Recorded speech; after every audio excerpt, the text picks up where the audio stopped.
हे सर्वशक्तिमान दया निधान कृपा निधान मेरे राम मेरे घनश्याम, कण में व्याप्त हो मेरे प्रभु। आपकी करुणा, आपकी कृपा, आपकी रहमत सदा मेघ बन करके बरसती है। आपके श्री चरणों का वंदन है, नमन है, प्रणाम है, अभिनंदन है। आपके ही दूत मेरे आराध्य, मेरे पूज्य, मेरे गुरुजन आश्रम के कण कण में है, मेरे रोम रोम में समाये हैं। भक्तों के हृदय में आपका आसन है।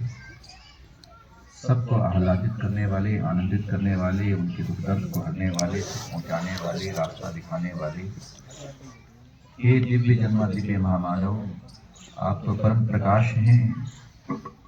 प्रकाश पुंज से आपका आगमन हुआ। संसार में अंधकार में भटके लोगों को भी आपने मशाल बनकर के रास्ता दिखाया। ऐसे उन दिव्य जन्मा महापुरुषों के श्री चरणों का वंदन, अभिनंदन। प्यारा सा चलने वाला ये कल्पवास, और कल्पवास की ये 8वीं संध्या है। 22वां कल्पवास जो अपने 8वें दिन को आज पूर्ण कर रहा है। और इस अवसर पर आप हम सब लोग नित्य की भांति यहाँ बैठे हुए हैं और ऐसी प्यारी अविरल धारा जो भक्ति की धारा है, भाव की धारा है, भजनों के माध्यम से यहाँ प्रवाहित है।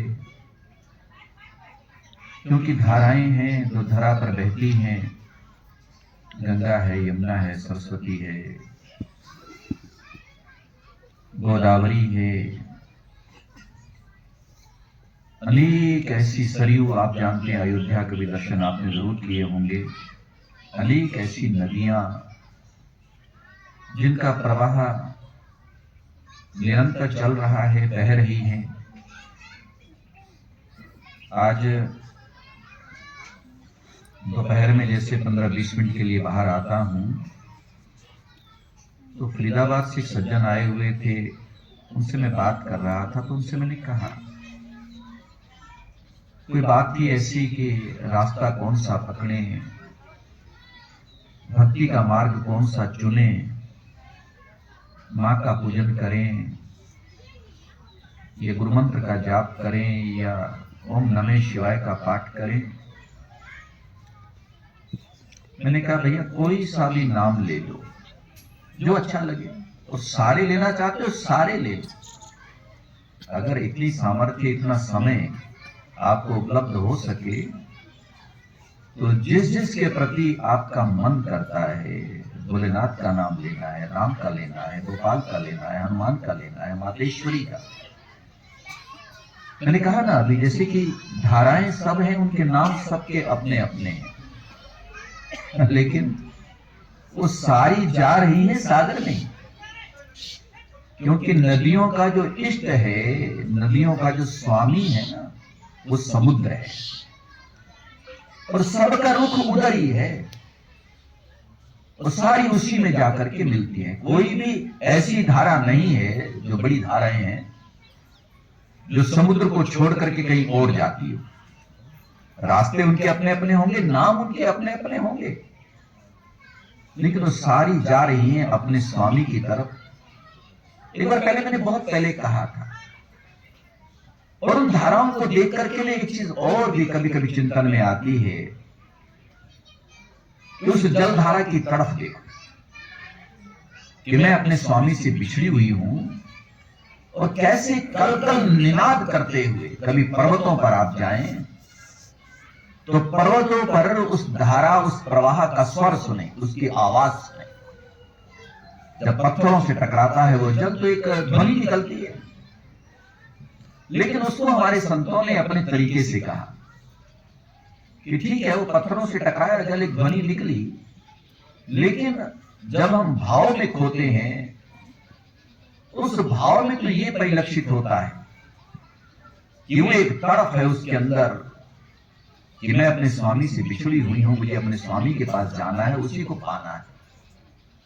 बस वो कल कल निनाद है, एक तेज प्रवाह है, एक उसका वेग है। वो वेग भी देखने वाला होता है पर्वतीय धाराओं का। तो बड़ी तीव्र गति से जा रही है अपने स्वामी को पाने के लिए। और उसके माध्यम से हमारे महापुरुषों ने एक संदेश दिया कि मानव, तू भी तो किसी से बिछड़ा हुआ है, तेरा भी तो स्वामी कोई है।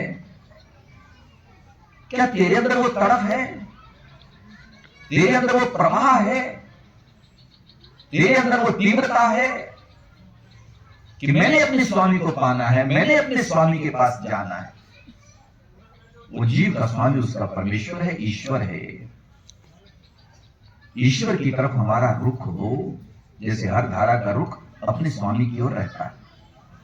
और जब तक, अच्छा एक चीज और बताऊं आपको, ये भी आपने जरूर चिंतन किया होगा अथवा देखा होगा, अन्यथा आज आप सुने। कोई भी धारा कितना ही शोर मचाती हुई जाए, लेकिन जब सागर को पा लेती है ना तो शांत हो जाती है। ये तरफ उसकी है तब तक जब तक स्वामी नहीं मिल जाता। हमारी तुम्हारी भी वो स्थिति हो अगर, कि जब तक हम स्वामी को पा नहीं लेते, अब ये तो सोचना नहीं भी चलो हम भी आज ना यहां से जाएंगे तो भागना शुरू करेंगे, ये सिर्फ मन की बात है, हृदय की बात है। वो हृदय का प्रवाह, मन का प्रवाह। तभी मैंने कहा कि यहां ये ज्ञान की, भक्ति की, भाव की धारा बहती है। जहां आप लोग बैठे हो, अच्छा जब मन की बात आ रही थी तो वहां भी अभी रमेश जी ने भी मन की बात कही, इधर से भी। बल्कि हमारा जो आज का प्रसंग है वो तो श्री रामचरितमानस का भी 8वां विश्राम, क्योंकि 8वां दिन है, तो श्री रामचरितमानस का पाठ मैं नित्य करता हूं। और उसका विधान है मास पारायण। मास पारायण में उसका प्रतिदिन का श्री रामचरितमानस को आप कभी देखना, गोस्वामी जी के रामायण को, उसके प्रारंभ में ही, शुरू में ही मास पारायण की भी गणना लिखी हुई है और नवहा पारायण की भी लिखी हुई है।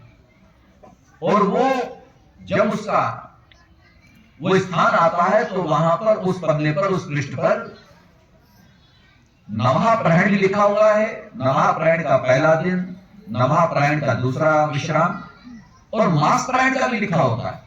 मास पारायण का पहला विश्राम, मास पारायण का दूसरा विश्राम, और मास पारायण का मेरा आज 8वां विश्राम था।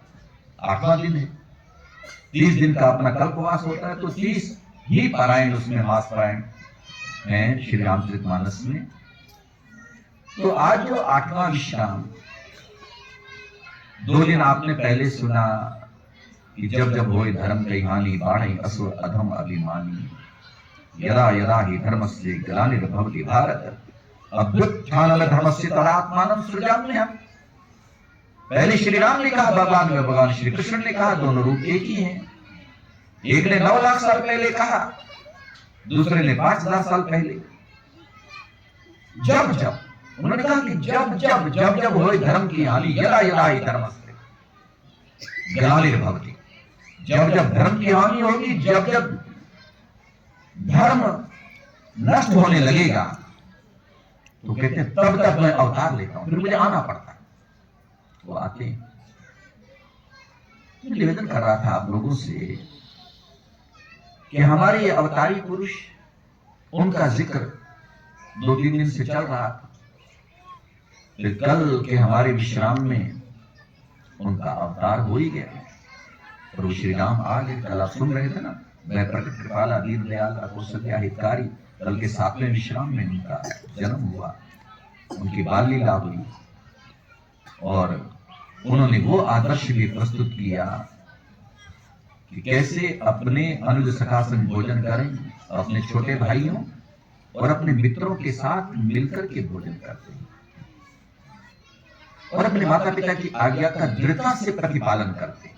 जो हुक्म दे दिया, आज्ञा दे दी उन्होंने, उसका पालन निश्चित रूप से करना है। ये उनके बालपन में, जीवन में चल रहा है। वो 7वें विश्राम में था, फिर आखिर कुमार अवस्था पार कर गए, युवा हो गए, और उस दहलीज पर पहुंच गए जब पवित्र परिणय का समय आता है। और वो विश्वामित्र की अपने आप कृपा हो गई, साध्या मांगा उनसे, और ये तारका स्वभाव का वध करके और पहुंच गए आज जनकपुर में।